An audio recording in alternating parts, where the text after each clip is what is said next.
দেখে দেখে নাম বাদ দেওয়া হয়েছে।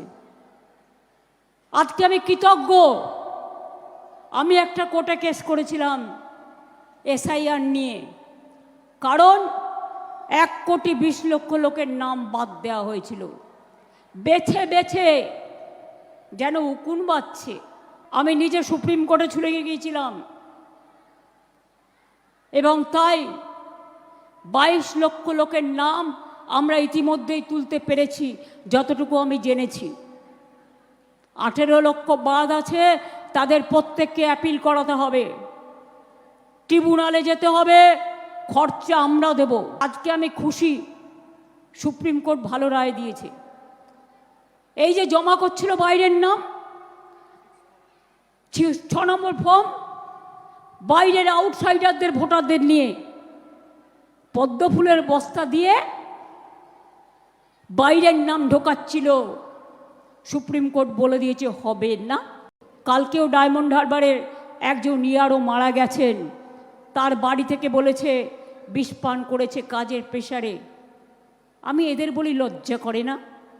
কত লোকের প্রাণ নেবে, কত বিএলও আগেও মারা গেছে, দিন রাত পরিশ্রম করেছে বিএলওরা, ইয়ারওরা, বিএলএ 1, বিএলএ 2। আমি তাদের সবাইকে অভিনন্দন জানাই, স্যালুট জানাই।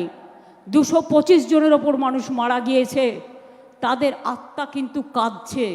গ্যাসের দাম 250 টাকা বাড়িয়েছে, এরপর ইলেকশন হয়ে গেলে গ্যাসও পাবেন না, আবার ওই উনুনেই রান্না করতে হবে। 1 মাসের জন্য হয়তো কেরোসিন পাবে। কালকে রেশনের সুগারের কোটাও কেটে দিয়েছে, কিন্তু আমরা দিয়ে যাব যতক্ষণ পারবো। একটা মেয়ের বিয়ে হয়েছে, তার ঠিকানা চেঞ্জ হয়েছে, বাপের বাড়ি থেকে শ্বশুর বাড়ি গেছে, তাদের নামগুলো বাদ দিয়ে দেওয়া হয়েছে। আজকে তারা ভুক্তভোগী হবে।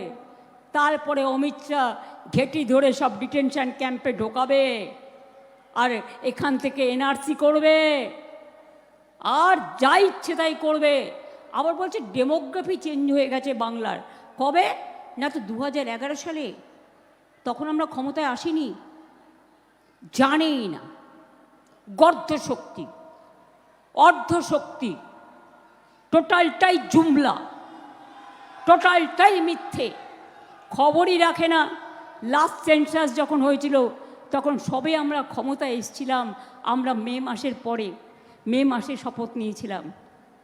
আর তোমরা এত মিথ্যে কথা বলতে পারো?